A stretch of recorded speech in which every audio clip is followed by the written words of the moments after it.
L'été est arrivé et HelloFresh peut vous aider à améliorer vos barbecues avec ses kits de repas maison prêts pour le grill. Découvrez plus de 28 options de repas différentes chaque semaine, y compris des options Beyond Meat et des repas faibles en glucides et en calories. Sentez-vous bien grâce aux pratiques de développement durable de HelloFresh, des emballages recyclables et moins de gaspillage alimentaire. Obtenez 6 repas gratuits ainsi que la livraison gratuite à l'achat de votre première boîte sur hellofresh.ca/QUB6. Utilisez le code QUB6.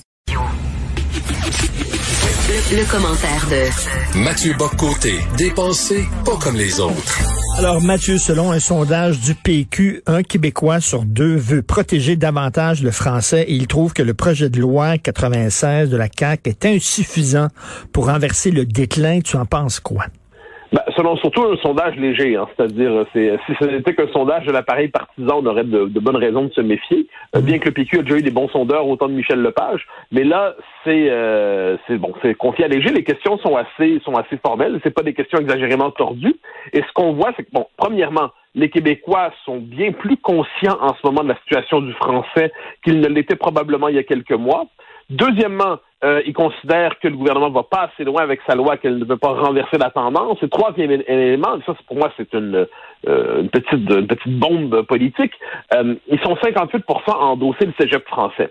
Alors si on se replace il y a 6 mois, 1 an environ, le débat sur la langue n'avait pas repris autant de vigueur. Donc manifestement, il y a eu un basculement de l'opinion autour, donc premièrement de la lucidité sur la situation du français, mais surtout des mesures nécessaires. Le cégep français, c'est un peu la mesure qui depuis 20 ans était portée dans l'espace public par plusieurs, j'en suis, comme une mesure qui peut vraiment contribuer à renverser la tendance, mais elle était accueillie par une bonne partie de notre classe politique comme une mesure insensée. François Legault, tout récemment, François Legault a qualifié cette mesure-là d'extrémiste. Le cégep français, il s'est pas contenté d'être contre, il s'est pas contenté d'avoir des réserves. Il a dit que c'était extrémiste. Ben là, est-ce qu'il y a 58% d'extrémistes au Québec? C'est une question que je me pose. Donc, quoi qu'il en soit, ce que je vois dans ce sondage, au-delà de tout le détail, c'est que manifestement, le débat des derniers mois, il y a une prise de conscience qui a eu lieu il y a un écart en ce moment entre la réalité des choses, c'est-à-dire cette tendance à l'effacement du français à Montréal, puis demain dans quelques années à Laval, ainsi de suite, et les moyens politiques utilisés pour renverser la tendance. Dans cet écart, je crois, se trouve un danger pour le gouvernement Legault. S'il agit en dessous de ce que les Québécois attendent exagérément, s'il agit trop en dessous de ce que les Québécois attendent légitimement, eh bien là, ça crée un gouvernement qui il peut pas carburer éternellement sur la laïcité. La question du français, c'est fondamental. S'il est en dessous des attentes sur la question du français, le gouvernement Legault va commencer à s'épuiser sur la question identitaire qu'il l'a portée et qui le porte. Donc, je pense que c'est un sondage très intéressant qui nous montre comment il y a un basculement de l'opinion en quelques mois, peut-être en quelques années à la rigueur. Et de ce point de vue, j'ai hâte de voir comment la classe politique va réagir à ça. Mais en même temps, tu as d'autres sondages qui montrent le PQ plus bas que jamais. Encore pire que sous Jean-François Lisée. Ça, c'est une autre question. C'est-à-dire, il y a la question linguistique, la question identitaire, la question qui, autrement dit, traverse l'espace politique.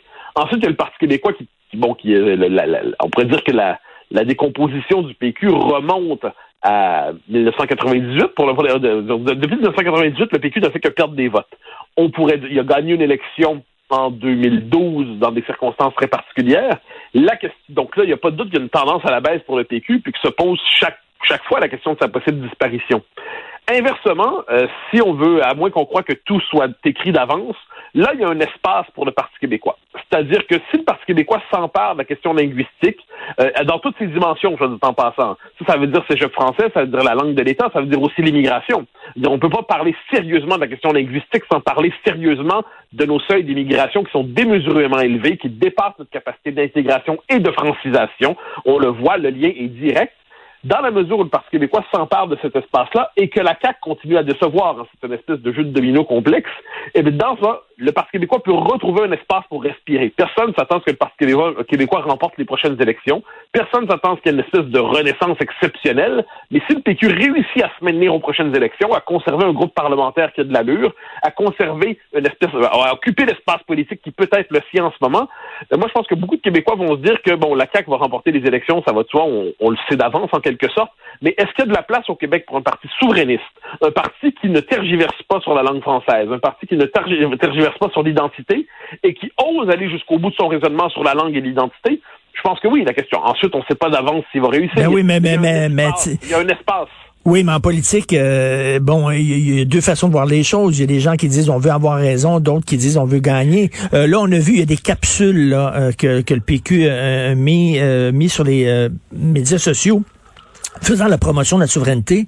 Moi, je suis très content qu'il y ait un parti qui garde en vie cette option-là, mais un parti politique, ça n'existe pas seulement pour garder en vie une option qui vivote le temps qu'elle remonte dans les sondages. Un parti politique, c'est là pour gagner aussi, là. Ah ben oui, mais ça, tu sais, il y a les deux temps de la victoire. Quelquefois, on pourrait dire c'est même l'histoire du peuple québécois.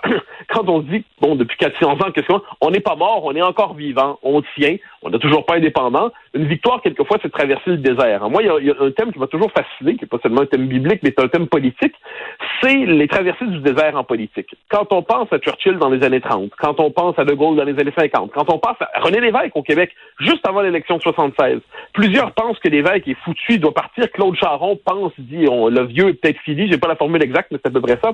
Je dis pas que c'est la même chose aujourd'hui. Je dis qu'il y a au Québec, manifestement, une disponibilité de l'opinion pour des mesures plus fortes sur la langue, sur l'identité, sur l'immigration. Il existe un courant souverainiste au Québec ne parvient pas aujourd'hui à se traduire politiquement. Donc ensuite, comment trouver une stratégie, des circonstances qui permettent de sortir de la marge et de renaître politiquement? Bon, ça on le sait pas, moi je suis pas stratège politique, mais ce que je vois, c'est que quand on analyse des choses, il y a un espace. Puis gagner pour le PQ aux prochaines élections, le vu où il est dans les sondages à 12%, si le PQ fait 18-20% aux prochaines élections, vu sa situation actuelle, on pourrait dire qu'il aura remporté sa première étape. Ensuite, pour 2026, on verra bien. Mais écoute, je veux pas paraître méprisant, là. Mais tu sais, la question des cégeps anglophones et des écoles passerelles et des allophones qui vont du côté anglais, c'est une question quand même assez complexe. Est-ce que tu penses que monsieur et madame tout le monde qui répondent à des sondages comprennent tous les tenants et les aboutissants de cette question-là? Ben moi, je pense que la question, là, on parle pas des écoles passerelles. Là, on parle du cégep français. C'est l'application de la loi 101 au niveau collégial.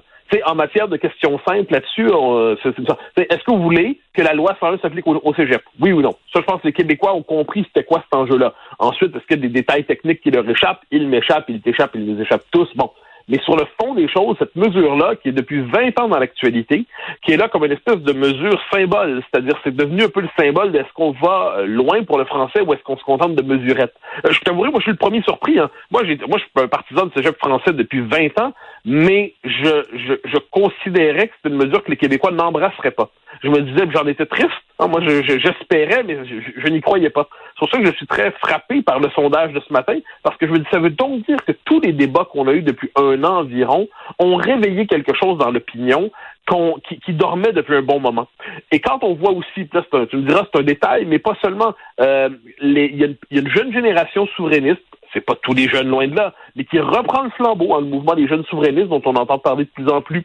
Je veux croire, mais peut-être est-ce simplement espérance insensée, je veux croire qu'une partie du peuple québécois n'accepte pas l'annonce de sa disparition programmée. Je veux croire que quand on voit la tendance démographique, la tendance linguistique, la tendance politique, la tendance idéologique, je veux croire qu'une partie des Québécois disent, mais ça n'a pas de bon sens, qu'après 400 ans, 250 ans de résistance, finalement, on décide de se laisser aller, la capitulation tranquille. On décide de maquiller ça derrière une forme de nationalisme de façade pour quelque temps. Non, j'ose croire que ces chiffres-là veulent dire quelque chose. J'ose croire qu'ils veulent dire que les Québécois se disent on est en train de l'échapper, là. On va devenir étranger chez nous si ça continue. La deuxième conquête se fera au nom du multiculturalisme, mais dans les faits, on sera condamné à une forme d'exil intérieur, à une folklorisation, à une acadianisation, c'est-à-dire devenir une minorité chez soi, mais ne pas avoir le contrôle de son propre pays. Moi, je vois tout ça, puis je me dis, bon, ben là, ensuite, comment ça va se traduire politiquement? François Legault a réussi, depuis son élection, puis il l'a fait de belle manière, à canaliser le nationalisme en le mettant au pouvoir, en faisant des gestes politiques, en résistant à toutes des théories folles comme le racisme systémique, en tenant tête à la gauche woke. C'est très bien, c'est une partie essentielle du programme. Mais là, il y a la question centrale du noyau de notre identité, et là, à ce moment-là, la CAQ n'est pas à la hauteur. Donc, quel que soit le parti qui portera ça, moi, en ces matières, c'est pas mon travail, mais quel que soit le parti qui portera ça, il doit y avoir une traduction politique à ce sentiment qu'on est en train de devenir étranger chez soi. Et en terminant sur un autre sujet, mais vraiment rapidement, le service de police de la Ville de Québec fait un message qui s'adresse aux jeunes pour ne pas qu'ils prennent des photos d'eux autres nus puis qu'ils envoient ça sur les médias sociaux. Alors, même s'il fait la baboune, snap pas ta noune. Même si tu l'aimes, snap pas ta graine. T'en penses quoi? Seigneur, pour citer mon Seigneur, la flèche en d'autres temps, ce siècle ne me dit rien qui vaille. Qu'est-ce qu'on peut répondre à ça, Seigneur Dieu? Je regarde ça, je me dis, bon, c'est un film de ding et dong qui se poursuit. Boum, majorette. Je veux dire, il y a quelque chose là-dedans qui, c'est insensé. C'est comme ça. Qu'est-ce que tu veux dire devant ça? On va commencer à boire à 10h à matin. Je pense que ça va faire passer la journée. Oui, mais Mathieu, même si t'as bu, snap pas ton cul. Oublie pas ça. Merci Mathieu Bock-Côté. Bonne journée. Bye bye. L'an dernier, les cuisines solidaires ont distribué plus de 2 millions de repas partout au Québec. Mais aujourd'hui, 1 personne sur 7 dans votre collectivité souffre toujours d'insécurité alimentaire. C'est pourquoi la Tablée des chefs et moi, Stéphano Faita, on va mettre les bouchées doubles pour aider les cuisines solidaires à servir encore plus de repas. Et on a besoin de vous. Pour chaque dollar donné, un repas cuisiné par un chef sera servi à une personne qui a faim. Soutenez les cuisines solidaires sur tabledeschefs.org. Merci à notre partenaire. Le commentaire de Mathieu Bock-Côté. Dépensé pas comme les autres. Alors, de plus en plus de gens qui arrivent en studio maintenant, et ça, c'est un signe de déconfinement. Ça, c'est un signe que ça va mieux. De plus en plus de gens en studio. Salut, Mathieu Bock-Côté. Bonjour. Écoute, attentat terroriste. Oui, bien sûr. Faut appeler les choses comme elles sont.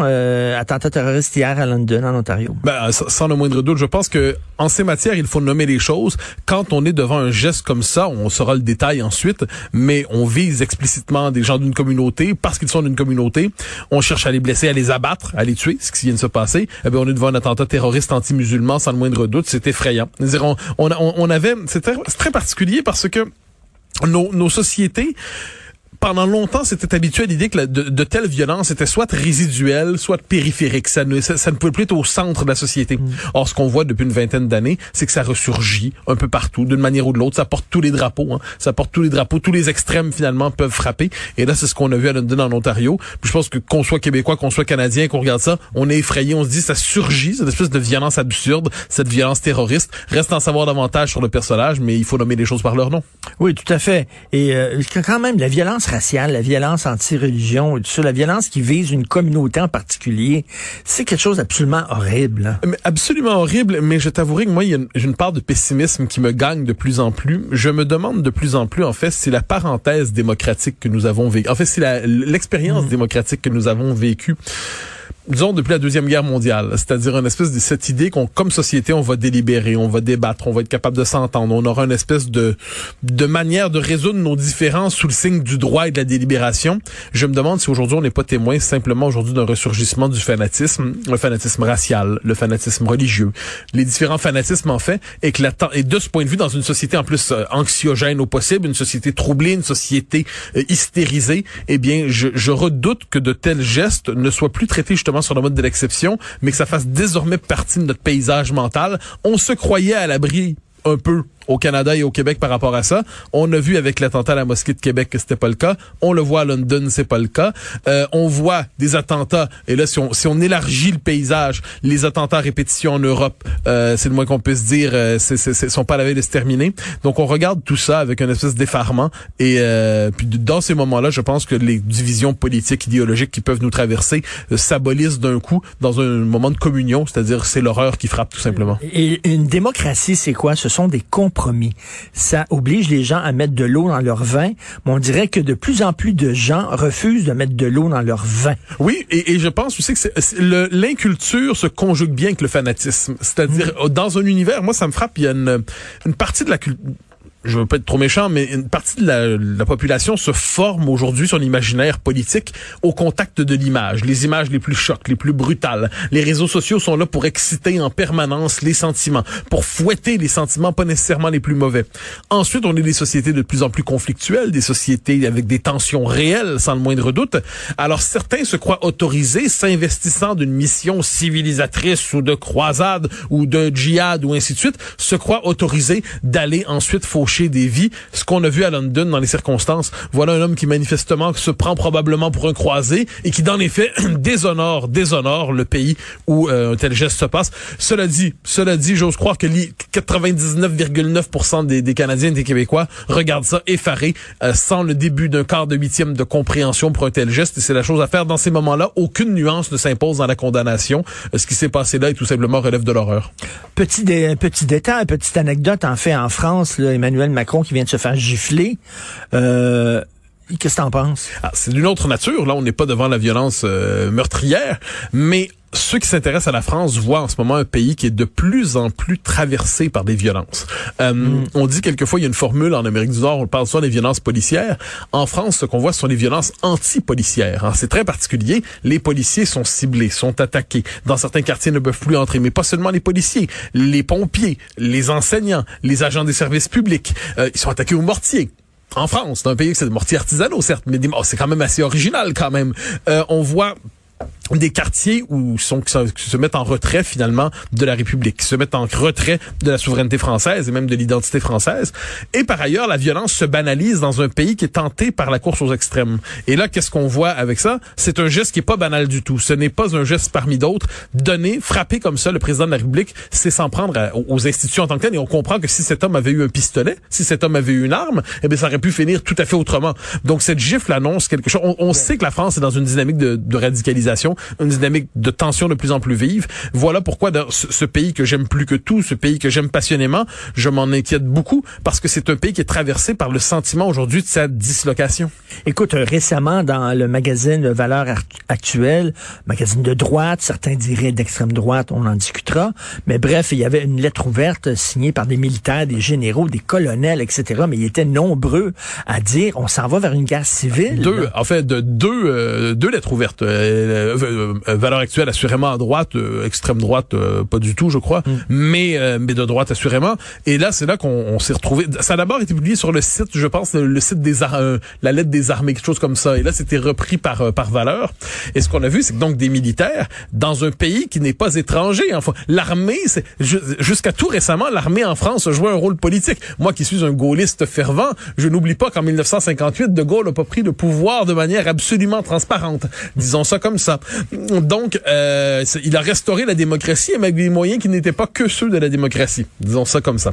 Avec l'armée. En fait, il n'y a pas eu à l'apprendre, mais il y avait la menace qui flottait des commandos, la menace qui flottait des parails, ce qui se passe en Algérie. Donc, en 1958, dans une démocratie occidentale, l'armée était un acteur politique. C'est le moins qu'on puisse dire. Bon.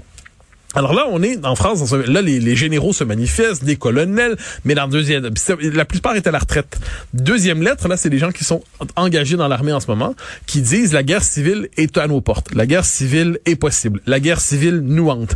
Et devant cela, eh bien, nous la redoutons. Nous ne la souhaitons pas. Nous ne l'appelons pas. Mais nous la redoutons terriblement et nous mettons en garde parce qu'on ne veut pas être pris dans cette dynamique, être pris dans cette espèce de logique. Donc, est-ce que c'était des menaces? Je pense pas que c'était des menaces. C'était surtout une espèce d'appel au secours, un appel à l'aide, mais peut-être avec une part de menace quand même. Tout ça, donc, dans un pays où chacun se dit, mais si ça ne fonctionne plus, si ça va aux extrêmes, si les quartiers, si les banlieues s'enflamment, si les attentats se multiplient, si les agressions et l'insécurité va être au cœur de la campagne présidentielle. Il n'y a aucun doute, ça va être un thème central. Quoi qu'en dise M. Dupond-Moretti, qui dit que c'est un sentiment d'insécurité. C'est pas un sentiment d'insécurité en général quand il y a des attentats à répétition. Donc, quand on regarde ça, quand je dis attentats, je parle pas seulement des attentats style Bataclan. Je parle de tous ces attentats, c'est-à-dire qui se passent presque au jour le jour, intégrés à la rubrique des faits divers. Un policier est attaqué, un policier est agressé, un chauffeur d'autobus est violenté, et ainsi de suite.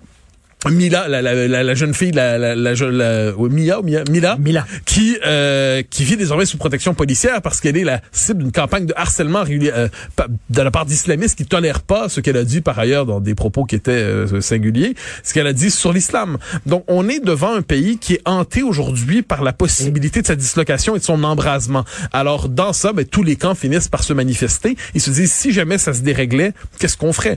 Et donc je regarde ça, puis on peut se dire, c'est le drame, c'est que la France demeure quand même, quoi qu'on en dise, ce n'est pas qu'une nation parmi d'autres. Ça demeure en Occident avec les États-Unis, c'est l'autre grand pôle qu'on regarde pour fixer certaines règles à prétention universelle quelquefois. Voir la France se désagréger ainsi, les États-Unis se désagrègent aussi, il faut pas se compter d'histoire.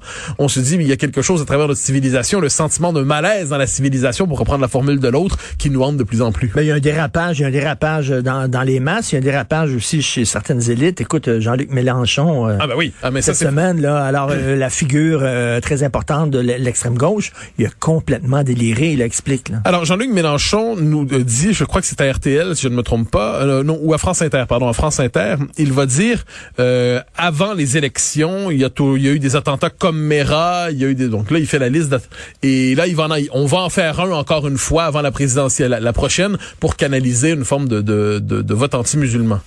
Autrement dit, je résume très, très succinctement, autrement dit, Jean-Luc Mélenchon nous dit que certains des attentats ont été provoqués par le système consciemment pour orienter le corps électoral dans une direction plutôt qu'une autre. Certains des gestes terroristes qui ont véritablement bouleversé la France ces dernières années seraient le fruit des services secrets, on le comprend. Ce serait le fruit de services de barbouzes de la République, de gens qui seraient au service du système pour faire dérégler les créer un sentiment d'insécurité pour que les gens votent à droite. Alors ça, c'est soit de la paranoïa, soit du complotisme pur et dur, du conspirationnisme vrai. C'est un basculement de Jean-Luc Mélenchon dans le conspirationnisme. Et il y a quelque chose d'assez particulier là-dedans, c'est que Jean-Luc Mélenchon, c'est une figure qui, moi, je l'ai jamais aimé, on s'entend, mais qui avait un certain talent, le talent incandescent d'une forme de gauche jacobine, hanté par le fantasme de la révolution qui viendra, Et là, on l'a vu basculer ces dernières années, parce qu'il a vu où se trouvait son électorat, dans les quartiers, dans le 9-3, dans les banlieues. On l'a vu basculer. Lui, qui était hyper anti-religieux, devient aujourd'hui le candidat relais des indigénistes, des décoloniaux, des racialistes, de l'extrême gauche identitaire. Et Mélenchon devient l'espèce de pantin politique de cette mouvance. Il légitime son introduction dans l'espace public, mais au même moment, ce personnage excite la pulsion de la guerre civile. Lui-même se présente comme un candidat insurrectionnel. Il se présente comme le candidat insurgé. Mais à cause d'une espèce de travers de pensée, on ne regarde, lorsqu'on cherche une forme d'insurrection trouble pour la démocratie, on ne regarde qu'à l'extrême droite. C'est très bien qu'on s'inquiète de l'extrême droite, mais il faut s'inquiéter aussi de l'extrême gauche. Elle n'est pas, à ce que j'en sais, elle n'a pas les mains pures dans l'histoire. Oui. D'ailleurs, elle les prend souvent pour étrangler. Et de ce point de vue, moi, je regarde ce qui se passe et il y a une tentation insurrectionnelle, une tentation de la violence à l'extrême gauche qui se manifeste et qui est assez décomplexée. Puis quand on rajoute une couche là-dedans, quand on voit l'espèce de complaisance qu'on peut avoir envers, je le disais en France, la violence des banlieues, mais aussi la mouvance antifa quelquefois, on se dit, mais là, les paramètres mentaux, les paramètres culturels, les paramètres civilisationnels qui rendaient possible la démocratie libérale sont en train de s'effriter devant nous. Je regarde tout cela, je reviens chez nous, c'est plus tranquille qu'ailleurs. C'est plus tranquille, et c'est ça que je veux dire, mais il y a une radicalisation, on le voit aux États-Unis, le Parti républicain qui est totalement hijacké, excuse-moi l'anglicisme, mais détourné par les complotistes de droite. Le Parti démocrate qui s'en va de plus en plus vers la gauche, ou la gauche woke. En France, ça se radicalise aussi. Mais quand tu regardes au Canada, on dirait qu'on résiste encore à ce genre de radicalisme-là. Oui, en fait, le Québec a une culture politique de la tranquillité. C'est toujours des révolutions tranquilles, puis un jour on fera l'indépendance tranquille. Tout est tranquille ici. Ce qui veut pas dire que l'histoire ne se passe pas. Il y a par exemple de plus en plus de violence à Montréal, mais ils n'ont pas la même portée, la même signification qu'en France. Mais là, ce qu'on voit à London, en Ontario, et là, on voit que même les sociétés qui se croient à l'abri de tels attentats, et cette fois-là, comme le détail reste à établir, mais manifestement, c'est un attentat terroriste, c'est un acte anti-musulman sans le moindre doute. Eh bien, on est dans cette société où finalement des pôles extrêmes ou des loups solitaires, on dit quelquefois, ou des esprits excités, des esprits enivrés par le fanatisme, se permettent désormais de prendre au hasard et leur coller une cible, en fait, leur identité les transformer en cible, et ce monsieur se donne le droit de faucher les vies de cette manière. Et le problème, c'est quand il y a un événement comme ça, il y a un effet d'embrasement quelquefois. Je pense pas qu'on en est rendu là, mais on peut quelquefois y voir le premier signe, d'autres signes encore plus inquiétants. Voilà pourquoi, de ce point de vue, nous ne sommes plus à l'heure de l'optimisme démocratique. Le pessimisme, aujourd'hui, est l'autre nom de la lucidité. Mais ça serait bien qu'à l'école, on enseigne aux jeunes que la fameuse phrase de Churchill, ce n'est pas le paradis, la démocratie, mais c'est le moins pire système qu'on a trouvé. Oui, mais justement, ça, c'est Moi, ça m'obsède, ça. Moi, je crois au conflit civilisé. Je crois au moins pire système. Je pense que le monde humain n'est pas le paradis. Donc, il est toujours décevant, inachevé, contradictoire, limité. Et pourtant, la démocratie libérale a amené la plus grande zone de liberté, de prospérité dans le monde qui est le nôtre. Mais on constate, chez les intellectuels à tout le moins, elle est finalement toujours trop décevante. Moi, ça m'obsède. Quand on regarde la vie intellectuelle avant 1939 en Europe, les intellectuels se divisent entre le communisme et le fascisme. Les défenseurs de la démocratie libérale sont assez peu nombreux. Ils ont l'air ennuyants. Ils ont l'air assez dol, comme qui dirait. Ils ont l'air beige. Bon, aujourd'hui, j'ai l'impression que les défenseurs de la démocratie libérale, devant les passions politiques qui se réchauffent et qui deviennent folles et qui s'extrémisent, les défenseurs de la démocratie libérale sont aujourd'hui, je veux dire, on leur prête une psychologie de comptable sans envergure. Pourtant, sont les défenseurs de cette sobriété qui est essentielle à la démocratie. Alors, c'est Bernard-Henri Lévy qui avait publié un livre qui s'intitulait La pureté dangereuse. Oui. Je crois, la pureté intellectuelle, elle est dangereuse. Ah, absolument, absolument. Si on fait pas de place dans son système à un adversaire légitime, on se condamne au fanatisme. Tout à fait. Merci beaucoup. Bonne journée. Conseiller municipal. Conseillère municipale. Moi? Maire. Moi? Vous avez de bonnes idées et le goût de travailler pour votre communauté. Vous connaissez votre milieu et vous avez le sens de l'écoute. Vous avez probablement tout ce qu'il faut pour dire « Je me présente aux prochaines élections municipales ». Je me présente aux prochaines élections municipales. Je me présente aux prochaines élections municipales. Consultez le site web jemeprésente.gouv.qc.ca pour en savoir plus. Un message du gouvernement du Québec. Le commentaire de Mathieu Bock-Côté, dépensé pas comme les autres. Alors, les gens ne le savent pas à la maison, mais ces temps-ci, on se fait photographier, les animateurs et animatrices de Cube Radio, pour la campagne de promotion de l'automne prochain. Donc, moi, je vais me faire photographier tantôt. Et hier, c'était Mathieu Bock-Côté et le photographe travaillait fort pour faire sourire Mathieu. Je sais pas si vous avez vu, chaque fois qu'il y a des entrevues avec Mathieu dans les revues françaises, c'est pas Monsieur Smiley. T'aimes pas ça sourire devant les caméras, Mathieu? C'est pas que je n'aime pas, c'est que je n'y parviens pas. J'essaie des expériments et quand j'ai l'impression d'avoir un sourire hilar, quand j'ai l'impression d'enfin offrir un sourire merveilleux, en fait, je fais simplement un peu moins la baboune que d'habitude. Donc, j'y peux rien.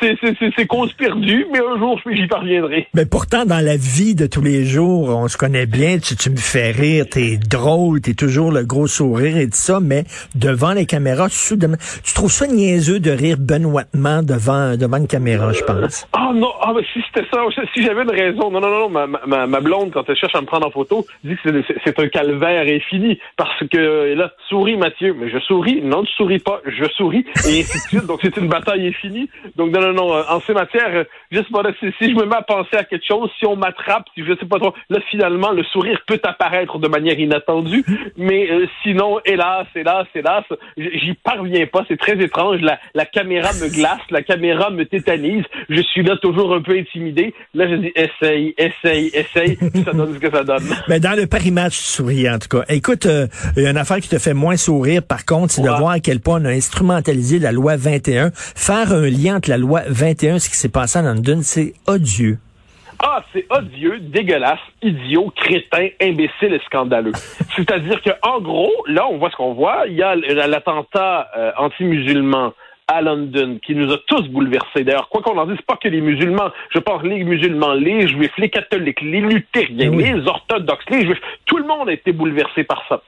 Or, ça n'a pas pris 24 heures que la presse canadienne-anglaise a cherché à faire un lien, mais implicite et explicite tout à la fois, entre la loi 21 qui créerait un environnement favorable à l'islamophobie, apparemment c'est ainsi qu'on doit comprendre la laïcité, et l'attentat qui s'est passé. Autrement dit, ce crime qui se passe à London, en Ontario, dont on sait peu de choses pour l'instant, sinon bon, c'est un attentat anti-musulman, eh bien, en fait, c'est à cause du Québec nationaliste, du Québec laïque, du Québec qui fait le choix de la loi 21.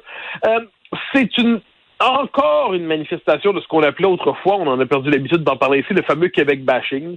C'est une autre manifestation de cette idée que le Québec, fondamentalement, serait corrompu intimement par l'intolérance, corrompu intimement par le racisme, engendrerait dans la fédération une culture de l'intolérance et du racisme. Alors, on a vu des journalistes canadiens-anglais chercher à amener Justin Trudeau sur ce terrain. Au début, il a cherché à botter en touche. Après ça, il y a eu la réponse la plus lunaire de l'histoire de l'Occident, quand il a dit « Ouais, bon, mais ce qui est certain, c'est qu'après la pandémie, les Québécois vont peut-être avoir moins de sympathie pour la loi 21 parce qu'ils vont avoir été habitués à voir des agents publics masqués leur offrir des services. Là, je me suis dit, bon, soit il nous prend pour des idiots, soit il en est un. Attends, mais Francine Pelletier avait écrit exactement la même chose dans Le Devoir.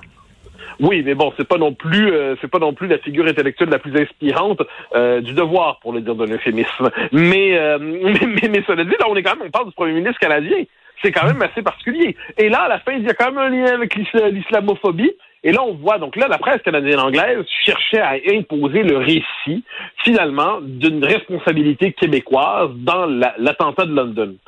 Sur les réseaux sociaux, qui aujourd'hui, il faut bien les suivre, hélas, on a vu plusieurs de ces tweets, certains portés par des chroniqueurs assez en vue. Madame Urbach, si je me trompe, je veux pas me tromper dans son nom, je le retrouve avec ça. Robin Urbach, qui est économiste sur le Globe and Mail, qui était à CBC auparavant, nous dit si on veut vraiment lutter contre l'islamophobie au Canada, il faut s'en prendre à la loi 21, qui serait une loi bannissant les musulmans de la vie publique. Donc là, il trouve le moyen, autrement dit, de raccrocher au Québec à la responsabilité collective du Québec un attentat comme ça. Comment ne pas y voir une forme d'aversion, d'hostilité, de haine envers le Québec, finalement? On est toujours coupable de tout. Mais Mathieu, là, ils sont en train de dire qu'on est un tel cancer qu'on est en train de contaminer le pays en entier, qu'on est responsable de ce qui s'est passé en Ontario. C'est comme il va falloir, à un moment donné, on est une tumeur cancéreuse, il va falloir nous enlever du Canada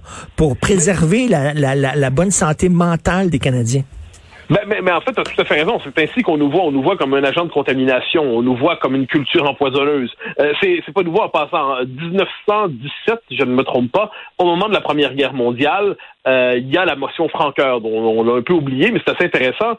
C'est qu'en gros, il y a on dit, mais les Canadiens français veulent pas participer à l'effort de guerre. Les Canadiens français sont anticonstitutionnalistes. Les Canadiens français veulent pas, autrement dit, aller sauver l'Empire britannique en faisant couler leur sang pour leurs conquérants, disait-on. Alors là, les propos anti-québécois étaient tels, anti-canadiens français étaient tels que la motion Franqueur est arrivée à l'Assemblée nationale et elle était à peu près formulée ainsi. Je n'ai pas le texte de mémoire, mais c'est en gros, si on est un tel fardeau pour la Fédération, eh bien que la province de Québec s'en retire tout simplement. Elle n'avait pas été soumise aux voix, hélas.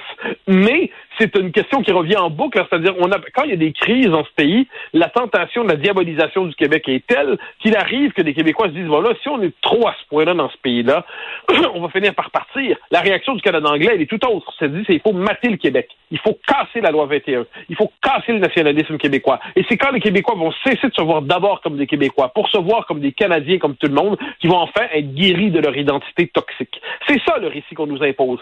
Je voyais hier, ça m'amusait, des gens, j'ai des amis fédéralistes pour le dire, si j'en ai pas des tonnes, mais j'en ai quand même quelques-uns. Et ce qui me frappait, c'était à quel point plusieurs d'entre eux disaient, un peu à la manière de la motion Franqueur, mais si c'est vraiment ce qu'on pense de nous dans ce pays-là, si fondamentalement, dès que quelque chose comme ça arrive, eh bien finalement, c'est toujours la faute du Québec, le Québec cancéreux, le Québec la tumeur, le Québec qui empoisonnerait la Fédération, ben on va finir par devenir souverainistes nous aussi. Normalement, de telles pensées ne les habitent que quelques jours. Il n'en demeure pas moins que c'est un moment de lucidité. Parce qu'il faut le redire, là, ce qu'on a vu, c'est un attentat, mais atroce. Atroce, il n'y a pas le début d'un quart, d'un huitième de nuance à faire par rapport à ça. Eh bien, diable, la presse canadienne-anglaise trouve le moyen de faire de la politique là-dessus, trouve le moyen de faire de l'idéologie là-dessus, trouve le moyen de se livrer à finalement son créneau habituel, c'est-à-dire son fonds de commerce. S'il y a quelque chose qui va mal dans ce pays, s'il y a quelque chose qui nous ramène dans les bas instincts de l'humanité, c'est à cause du peuple québécois. Mais il y avait pas une journaliste américaine qui avait fait un lien avec Polytechnique en disant que c'était aussi c'était causé un peu par le climat qu'il y avait au Québec, là. Oui, je sais pas si elle est américaine. J'ai en tête une Madame Wong, mais je suis pas certain. C'est ça, exactement. J'ai pas son nom exact. Mais oui, c'est ce que tu évoques. Oui, c'était en gros Polytechnique et puis Dawson ensuite. Oui. Et là, on nous disait que les tueries qu'il y a eu au Québec sont pas sans lien avec le climat d'intolérance qui pousserait ensuite à des comportements assassins. C'est assez fascinant quand même tout cela. Tout comme on a cherché à expliquer la tuerie de Québec, l'attentat de la mosquée de Québec qui était, encore une fois, on a tous été effrayés par ça, bouleversés. On s'est dit, mort chez nous. Et là, finalement, on a cherché à en faire presque la conséquence des débats sur la Charte des valeurs. Wow! wow, bravo. Ensuite, quand on a étudié la psychologie du bonhomme, on voyait que c'était radicalisé dans l'univers du Trumpisme extrême aux États-Unis. Puis, mais ça comptait pas, parce que tout ce qui peut servir à faire notre procès, finalement, est mis au cœur du débat public. Mais reste que il y a quelque chose de ça qui va rester. Malheureusement, Mathieu, ça va être de plus en plus difficile de défendre des lois comme la loi 21. Ça va être de plus en plus difficile de défendre la laïcité avec des attentats à répétition comme ça. Là. C'est le deuxième, là. Ça va être difficile pour ceux qui consentent à l'intimidation. C'est-à-dire, moi, j'ai beau faire toutes les associations mentales possibles et je ne vois aucune association possible, théorique, pratique, d'une manière ou de l'autre, entre un acte terroriste, anti-musulman, et de l'autre côté, faire le choix comme société de la laïcité. Il est où le lien, sinon, dans l'esprit de ceux qui sont convaincus que la laïcité ne fait rien d'autre que le masque du racisme québécois? Le seul lien qu'on peut faire, c'est si on suppose, d'une manière ou de l'autre, que la laïcité, c'est l'instrument du racisme québécois, l'instrument derrière lequel se dissimule le racisme québécois. Bon, si on a cette thèse-là, finalement, on peut expliquer bien les affaires. Mais si on refuse cette thèse, il faut... Moi, je prêche toujours la même thèse par rapport à ça. C'est quand on se fait diaboliser, quand on se fait vomir dessus, quand on se fait insulter, quand on se fait traiter de raciste. Ce qu'il faut, c'est ce que j'appelle apprendre à traverser la pluie de crachats. C'est-à-dire, les crachats sont inévitables, on va nous vomir dessus, on va nous extrême droitiser, on va nous traiter de racistes, on va nous traiter de monstres. Ce qu'il faut, c'est pas se laisser intimider. Tenir tête. Ne pas croire que ceux qui nous traitent de racistes ont peut-être un peu raison au fond d'eux-mêmes. Tenir tête, se faire pousser d'armure, presque, se donner une armure, puis à un moment donné, on défend notre droit sans se laisser intimider par ceux qui sont convaincus qu'au fond de nous-mêmes, on est un petit peuple dégueulasse. Mais insulter, il en restera toujours quelque chose. Malheureusement. Oui, t'as tout à fait raison, mais en ces matières, voilà pourquoi nous devons tous globalement nous offrir une colonne vertébrale et ne pas laisser aux insulteurs le droit de définir ce que nous sommes et la manière dont nous nous représentons nous-mêmes.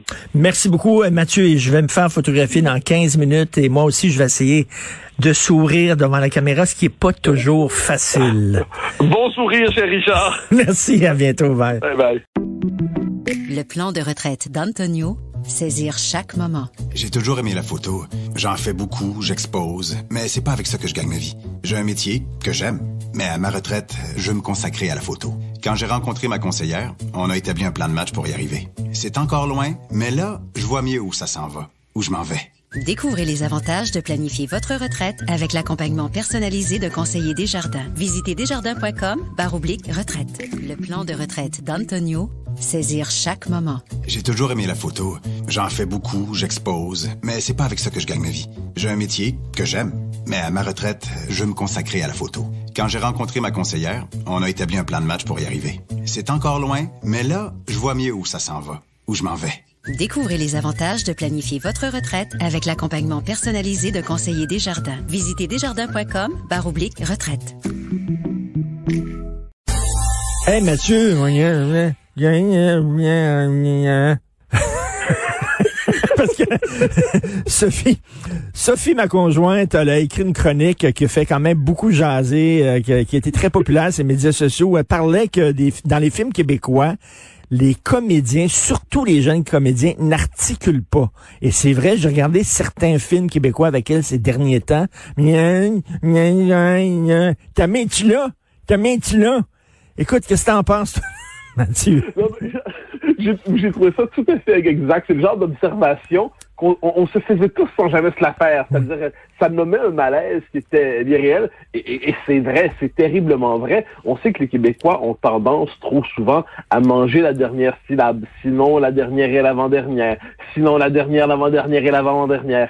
Et là, je disais ça, je me disais, elle met le doigt sur quelque chose, c'est que lorsqu'on n'est plus capable d'articuler correctement, de parler correctement, eh bien, c'est qu'on devient tout simplement inintelligible. Alors, entre nous, on en vient probablement être capable de se repérer, de se reconnaître. On est capable de s'entendre, de se comprendre, parce qu'on est habitué à nos codes. Mais ce qui est assez fascinant, puis on aime reprocher quelquefois aux Français de ne pas nous comprendre lorsque nous parlons, de nous sous-titrer lorsque nous parlons. Moi aussi, je leur reproche, on s'entend, ça m'énerve quand on nous fait le coup. Il n'en demeure pas moins qu'il y a quelque chose de vrai dans cette idée que, quelquefois, les Québécois, avec notre manière de parler, et ça va en s'amplifiant, a tendance, on dévore tellement les mots, on prononce tellement peu, on articule s'articule tellement peu qu'on en devient quelquefois incompréhensible. Donc, je trouvais que c'était une observation très fine et je ne peux m'empêcher de faire le lien entre ça et plus largement notre évidemment, l'éducation. C'est-à-dire comment l'école, d'une manière ou de l'autre, transmet la langue française, notre rapport à la littérature aussi, notre rapport à la littérature, parce que quoi qu'on en pense, si on apprend sa propre langue à travers la littérature, si on l'apprend à travers les grandes œuvres, si on l'apprend aussi à travers des exercices de diction, si on l'apprend aussi en faisant du théâtre de temps en temps, eh bien ça finit par former minimalement notre capacité de nous exprimer. Mais si on se contente quelquefois des borborigmes provinciaux, disons ça comme ça, eh bien le résultat, c'est que finalement, le français québécois devient presque incompréhensible. J'ajoute une chose, je condamne pas du tout un instant ici, ni l'accent québécois, ni les mots proprement québécois. Moi, il y a des termes que j'aime beaucoup ici, asteur, déquecher, et puis je pourrais multiplier les exemples, mais ce n'est pas de ça dont on parle ici. La critique de Sophie visait quelque chose de fondamental, non pas notre accent, non pas nos propres mots, mais le fait tout simplement que la langue devient incompréhensible et ça c'est porté dans les œuvres culturelles. Donc la norme culturelle est ainsi présentée et toujours au nom de l'authenticité. Hein. C'est particulier. Dans les années 80, début 90, quand on a commencé à intégrer des sacres à la télévision. Bon, c'était très bien, c'est au nom de l'authenticité. C'est vrai, il fallait quand même que le parler télévisuel puisse représenter un peu la manière qu'ont les Québécois de parler. Le problème, c'est qu'au nom de l'authenticité, on en vient à justifier n'importe quoi. Et là, au nom d'aujourd'hui d'un parler qui se voulant authentique, mais qui n'est que relâché, eh bien finalement, c'est la langue qui est en train de nous échapper. Et là, je le souligne, hein, c'est pas le fait là, qu'on soit incompréhensible pour les Français. C'est pas ça du tout. Là. On sait que les films québécois sont traduits, sous-titrés, en fait, en bon français lorsqu'ils sortent en France. C'est pas ça, là. On est rendu maintenant inintelligible, incompréhensible à nous-mêmes. Et là, des fois, on dirait que les films québécois devront être sous-titrés pour nous, ici au Québec. Non, mais c'est fondamental ce que tu dis là, parce que j'ai l'impression que, d'une certaine manière, nous sommes en train de dévorer notre propre langue. Alors, puis je dis pas ça pour nous accabler. J'aime pas accabler les Québécois en général. L'autocritique, oui, l'accablement, non. Mais le fait est qu'on est en train effectivement de devenir incompréhensible pour nous-mêmes. Et on a envie il y avait une formule quand on était plus jeune, je sais pas si elle existe encore, mais c'était articule quand tu jappes. Oui, la formule était assez brutale, mais il y a quand même du vrai là-dedans. Et moi, ce qui me frappe, c'est lorsqu'on a le souci d'articuler. Lorsqu'on a le souci de s'exprimer adéquatement, correctement, lorsqu'on a le souci du mot juste ici aussi, c'est souvent vu étrangement comme une forme d'appartenance diminuée à la société québécoise, au peuple québécois. Il y a toujours cette idée que plus la langue est maîtrisée, moins l'appartenance au Québec est authentique et sincère. Plus la langue est maîtrisée, plus elle est exacte, plus elle est riche, plus c'est le signe d'une appartenance à un code extérieur. Soit qu'on est français, soit qu'on est africain, soit qu'on vient de n'importe où ailleurs, mais un Québécois laissé à lui-même est censé, d'une manière ou de l'autre, s'exprimer dans son espèce de français bouilli. Et alors, je dis pas ça encore une fois pour nous faire notre procès, je dis pas ça pour nous maudire, mais je me dis que la reconquête de notre propre langue passe aussi par cette reconquête, par le détour de la littérature, par le détour du théâtre, par le détour d'une correcte articulation. C'est la possibilité de se faire comprendre, et ça, je l'ai souvent dit, pensé, écrit. Je pense qu'en dernière instance, plus un homme ou une femme est riche en vocabulaire, plus il est capable de nommer exactement ce qu'il sent, plus il est capable de dire exactement ce qu'il pense, et bien c'est la possibilité même de nommer le monde, de le goûter, de le sentir, d'en faire l'expérience qui s'enrichit. Une langue diminuée, une langue mutilée, c'est une langue qui ne permet pas d'avoir accès à la totalité des sentiments, à la totalité des plaisirs. Ça, de ce point de vue, il ne faut jamais sous-estimer à quel point la maîtrise de sa propre langue est condition en dernière instance de l'exploration de ses propres sentiments. Il y a eu un passage obligé par le Joal. On se souvient lorsque Les Belles-Sœurs a été présentée pour la première fois, la pièce de Tremblay mise en scène par Brossard en 1968. Avant, au théâtre, c'était Jean-Louis Roux, c'était l'accent comme ça français, le théâtre et tout. Est arrivé Tremblay avec la langue Joal, la langue québécoise. On s'est reconnu tout ça. C'est un passage obligé, mais même Michel Tremblay disait, il fallait à un moment donné en sortir. Et souviens-toi, Robert Charlebois, dans les années 80, qui avait créé une très grosse controverse, il avait annoncé qu'il cesserait de chanter en Joal. Et il avait fait ça dans une chanson. Écoute, attention, là, je vais chanter, là, mais moi ne plus chanter en créole, plus jamais chanter en créole, pays trop petit pour gagner sa vie, moi ne plus chanter. Ce qu'il disait dans cette chanson-là, c'est que à un moment donné, ben là, je vais chanter en français parce que le Québec, c'est trop petit pour gagner notre vie. Et on avait dit, oh, maudit français, tu te mets à genoux, etc., t'es snob, tu renies ta propre culture. Mais tu sais, le passage obligé du joual, c'est un passage, justement. Puis un passage, ben, t'en sors. Oui, absolument. C'est-à-dire, moi, le joual, en fait, moi, ça m'a toujours frappé la querelle du joual. C'est-à-dire, est-ce que par le joual, on décrit les expressions proprement québécois, nos intonations, non? Est-ce qu'on décrit par là appelons ça la saveur de la langue québécoise? Bon, peut-être. Si tel est le cas, c'est pas trop grave, mais c'est pas ça le joual. Le joual, c'est un français massacré, désarticulé. Le joual, c'est un français qui devient véritablement presque folklorique, étranger à lui-même, un français colonisé de l'intérieur, un français pour consommation locale seulement. Gaston Miron avait une formule très juste, cela dit, dans un entretien qu'on peut retrouver sur YouTube. Il dit qu'on dise joual, qu'on dise cheval, tant qu'on dise pas horse, c'est encore ça. Bon, OK.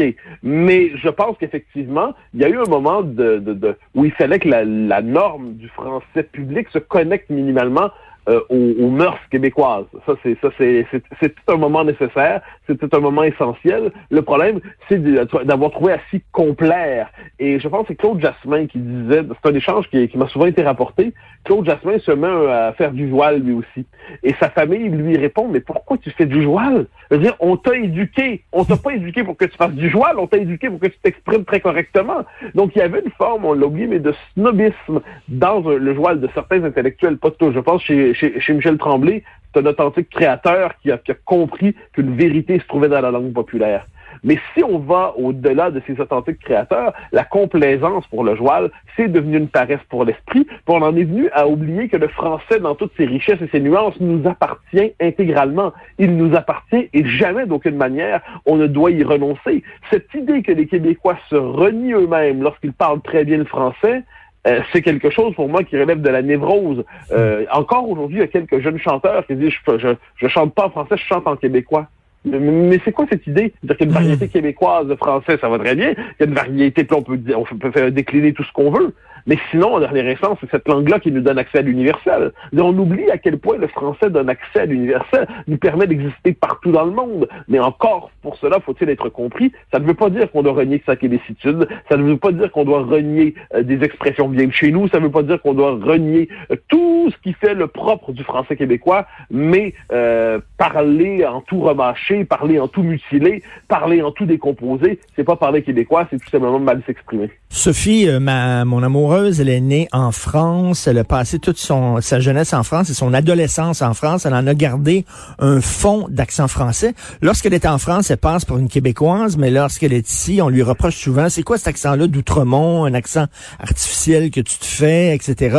Elle se le fait reprocher, mais tu sais, elle dit, je m'excuse, mais c'est mon accent naturel, mais c'est drôle, on dirait pas ça de quelqu'un qui a un accent haïtien, ou quelqu'un, on dirait que c'est raciste, ou se moquer de quelqu'un qui a un accent italien, par exemple, mais quand tu as un accent français où tu parles bien, etc., t'es snob. Oui, comme toujours, mais ça, c'est le complexe d'infériorité des Québécois par rapport à la France. Hein. C'est profond, ce complexe d'infériorité-là. On est toujours persuadé que les Français nous regardent de haut. Je dis pas que c'est jamais arrivé. Je dis que nous aussi, on les regarde. En fait, c'est particulier parce qu'on a un complexe d'infériorité par rapport à eux, mais on a cherché à le convertir en complexe de supériorité délirant. Donc, qu'est-ce qui arrive? On aime se moquer des Français lorsqu'ils parlent anglais. Nous, on parle bien anglais. Eux, ils le parlent très mal. Nous, on le parle très bien. Ensuite, on aime se dire, nous, on est ouverts. Nous, on est tolérants. Eux, ils sont dans la laïcité républicaine exagérément fermée. Nous, et là, c'est commence. Nous, on sait faire de l'argent. Il y a une forme on a voulu retourner historiquement un complexe d'infériorité en complexe de supériorité par la France. On a oublié que tout ça aurait pu se résoudre dans un rapport d'égalité tout à fait possible, parce que nos deux peuples, nos deux nations ne sont pas seulement peuples cousins, ils sont peuples frères. Mais ça, il aurait fallu qu'on se délivre de notre complexe d'infériorité coloniale par rapport à la France. Je n'en désespère pas, cela dit, parce que je pense que plus les Québécois marchent vers la maturité politique, culturelle, intellectuelle, plus ce rapport d'égalité est possible. À tout le moins, je constate par ma petite expérience, qu'un Québécois parfaitement assumé dans sa québécitude, là, qui joue pas avec son accent, peut trouver un écho en France, et pas simplement pour parler de sa cabane au Canada. Et en terminant rapidement, là, je sais que dans quelques minutes, tu vas faire un enregistrement, une émission de débat à France Culture, l'extraordinaire émission Réplique de Alain Finkielkraut.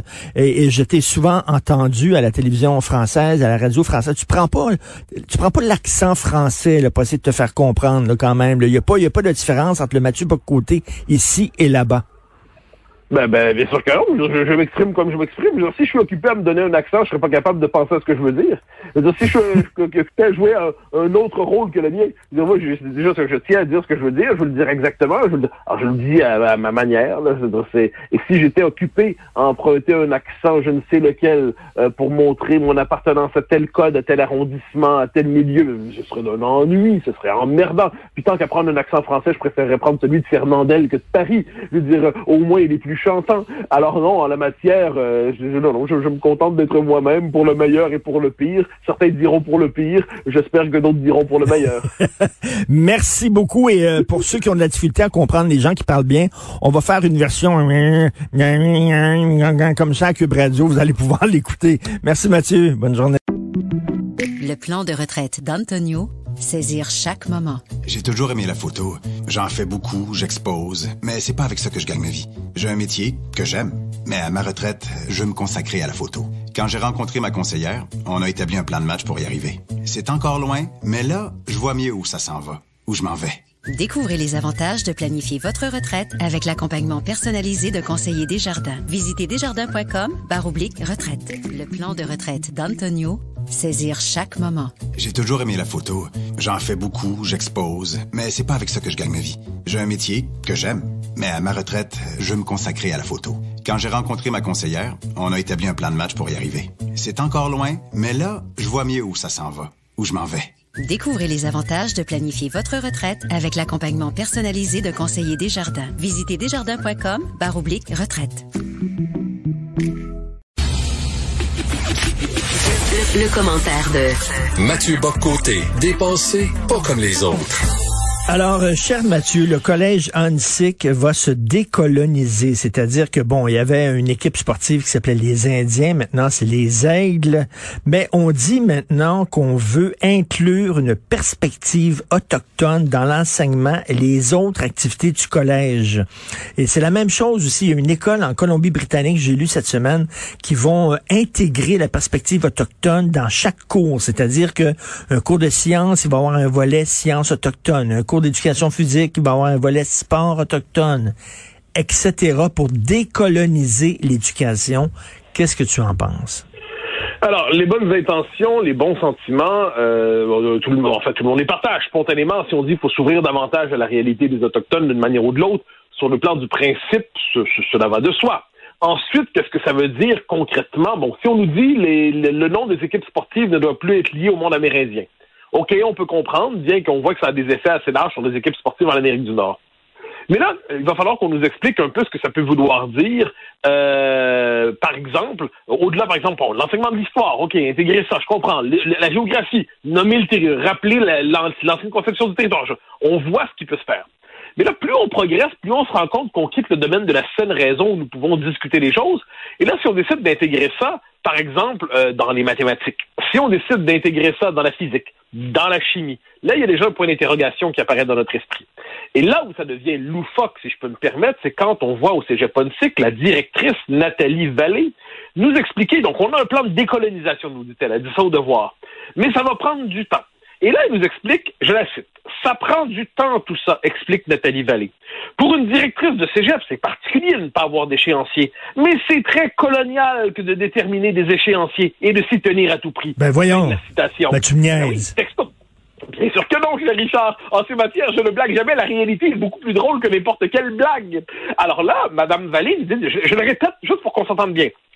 Pour une directrice de ça prend du temps pour tout ça. pour une directrice de cégep, c'est particulier de ne pas avoir d'échéancier, mais c'est très colonial que de déterminer des échéanciers et de s'y tenir à tout prix. On conclut donc que dans son esprit, moi, la première chose que je me dis, c'est que j'invite tous les étudiants de cégep politique, là je précise que c'est une blague, quand ils vont remettre leurs travaux en retard, parce qu'ils n'auront pas envie de le remettre au bon moment, préciser qu'ils le font dans une perspective décoloniale. Je remets mon travail de session le 17 juillet plutôt que le 8 juin, mais madame, je lutte contre la suprématie blanche. Comment pouvez-vous vous opposer à moi? Bon, c'est quand même pas mal là-dessus.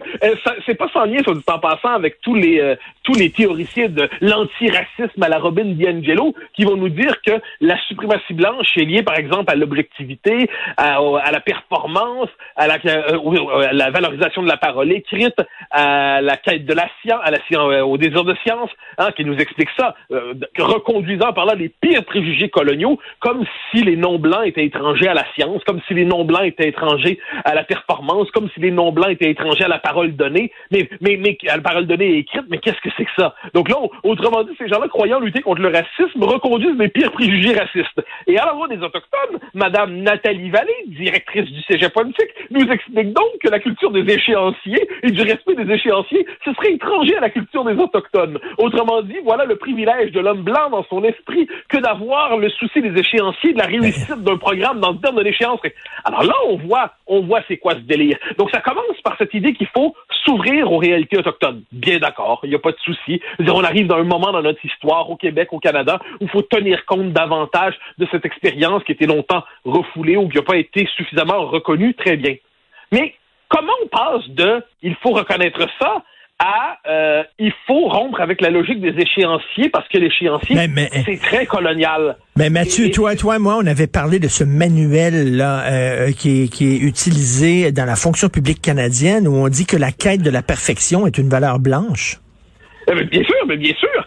Ça, c'est basé sur tous les travaux de Robin DiAngelo, dont on parle souvent, mais dont on devrait parler davantage, qui explique dans Fragilité blanche, notamment, son livre qui a été encensé à la radio d'État, dans Fragilité blanche, justement, que l'individu, la figure de l'individu, ce serait lié à la suprématie blanche, que nous serions tous, d'ailleurs, liés à la suprématie blanche, que la suprématie blanche serait la structure même des sociétés occidentales. Bon, alors, c'est la même logique qui s'applique partout. Et là, on a envie de dire à ces gens qui se prennent là pour des donneurs de leçons, qui prétendent nous éduquer, qui prétendent nous délivrer de notre suprématie blanche et de nos préjugés, on a envie de leur dire, vous rendez-vous compte qu'aujourd'hui, là, votre antiracisme devient la caricature de ce qu'il prétend combattre. Vous êtes aujourd'hui en train de relayer des thèses et des préjugés racistes en prétendant les combattre. Est-ce que vous vous rendez compte, premièrement, lorsque vous diabolisez l'homme blanc qui représenterait d'une certaine manière le mal incarné dans l'histoire, et de l'autre, quand vous présentez les non-blancs, donc les autochtones dans ce cas-là, comme étrangers à la culture des échéanciers? Non, mais là, on bascule dans un monde parallèle. Et cette dame le fait avec le sentiment probablement d'une vertu supérieure. Elle le fait avec le sentiment... mais je suis curieux, moi, la culture des échéanciers à tout prix. Imaginons que quelqu'un doit aller se faire soigner, puis il doit se faire soigner dans les 28 jours, une opération pour je ne sais quelle tumeur, tout ça. Est-ce qu'on va lui dire, vous savez, 28 jours, mais ça pourrait être 250, la culture des échéanciers à tout prix. Faut pas se perdre. Non, mais attends.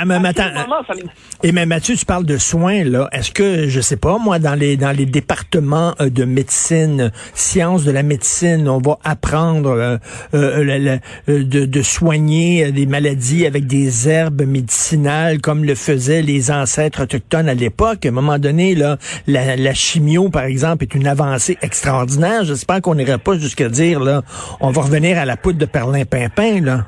Ah non, mais moi, les sagesses ancestrales, qu'elles soient slaves, vikings, qu'elles viennent d'Europe du Nord, d'Europe du Sud, de Sicile, du monde autochtone. Ou de nos grands-mères. Moi, les médecins, les remèdes des grands-mères, c'est bon contre les rhumes. Mais devant, par exemple, le cancer, devant les crises cardiaques, devant l'hypertension, devant toute une série de choses, personnellement, le progrès de la science moderne, je dis pas la science blanche, quel imbécile dirait la science blanche? Je dis la science moderne. La science moderne à laquelle tous peuvent participer parce qu'elle a une prétention universelle de connaissance de l'être humain, de la réalité humaine et de la réalité des sociétés. Eh bien, c'est quand même pas mal, ce progrès-là. Eh bien, si on veut nous faire le coup en la matière de je ne sais quelle sagesse ancestrale, quelle qu'elle soit, là, il faut dire, un instant, là, si vous avez une saloperie, là, si vous avez une vraie cochonnerie au cœur, si vous avez une cochonnerie au rein, si vous avez une cochonnerie au cerveau, On va pas vous trier en fonction de votre couleur de peau, tout ça. On va tout simplement vous soigner pour vous permettre d'aller mieux en tant qu'être humain. Mais là, donc, on voit tout ce discours-là qui se veut bon, qui est dégoulinant de bonté, qui sent le marshmallow à 10 km d'avance, qui sent la guimauve, hein, c'est la guimauvolanterie. Mais ça nous conduit à dire des sottises. Ça nous conduit à mépriser les Autochtones, alors qu'ils ne méprisent pas, ils ne méritent pas ce mépris, ils ne méritent pas cela. Puis si jamais, je le redis, dans un département de médecine, moi, imaginons là, que je dois me faire soigner par quelqu'un. Je ne vais pas trier, d'ailleurs, on nous disait dans la presse il y a quelques mois que certaines personnes se sentaient mieux lorsqu'ils étaient soignés par quelqu'un de leur groupe ethnique.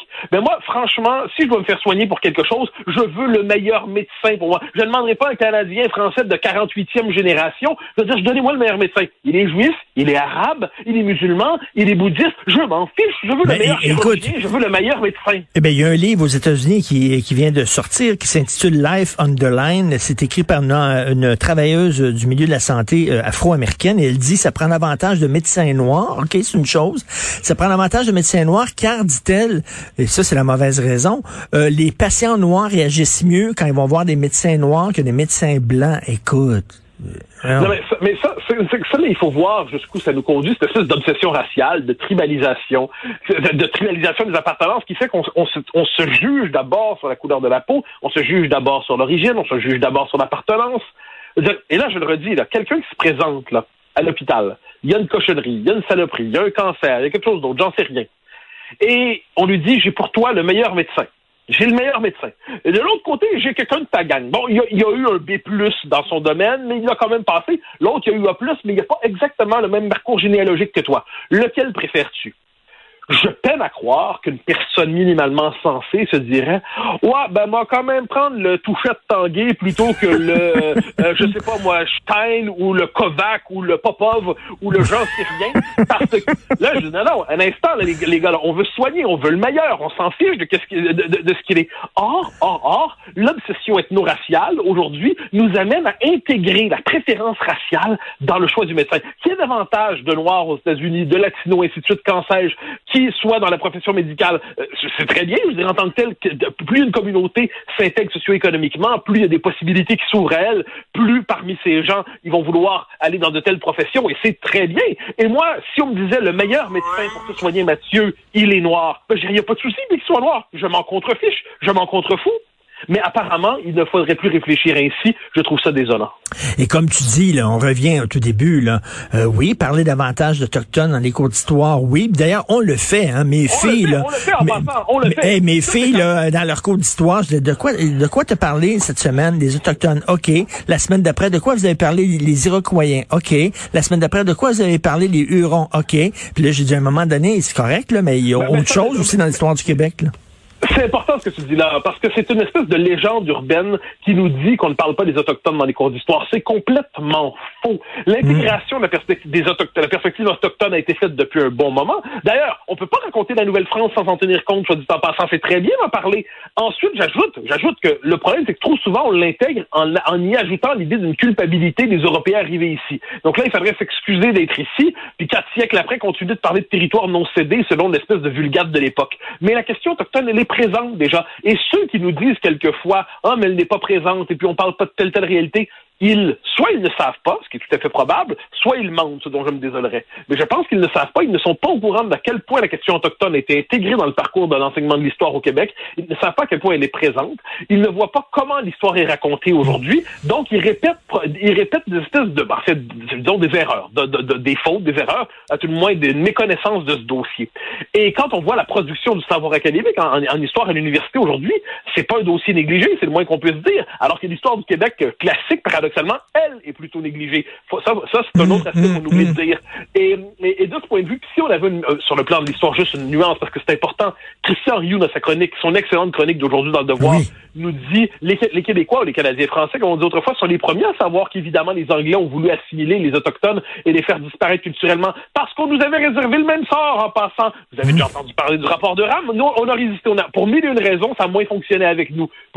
Ailleurs dans le Canada, ça fonctionne et en passant. Mais au Québec, ça n'a pas fonctionné. fonctionnait, on avait une masse démographique, on contrôlait des institutions, donc on comprend ça. Donc là, si on raconte l'histoire adéquatement, c'est plus l'homme blanc qui a voulu faire disparaître l'Indien, pour reprendre le vocabulaire d'hier, ce sont les Britanniques qui ont voulu faire disparaître les peuples conquis d'Amérique du Nord britannique, parmi ceux-là les Français, parmi ceux-là les peuples autochtones. Mais pour savoir tout cela, il faut faire un détour par la connaissance historique plutôt que par le préjugé historique. Or, à cela, nous ne sommes plus habitués. Tout est dit, je n'ai rien à rajouter. Merci, bon week-end, Mathieu. Oui, au grand plaisir, bye bye. L'an dernier, les cuisines solidaires ont distribué plus de 2 millions de repas partout au Québec. Mais aujourd'hui, une personne sur 7 dans votre collectivité souffre toujours d'insécurité alimentaire. C'est pourquoi la Tablée des chefs et moi, Stéphano Faita, on va mettre les bouchées doubles pour aider les cuisines solidaires à servir encore plus de repas. Et on a besoin de vous. Pour chaque dollar donné, un repas cuisiné par un chef sera servi à une personne qui a faim. Soutenez les cuisines solidaires sur tabledeschefs.org. Merci à notre partenaire Québécois.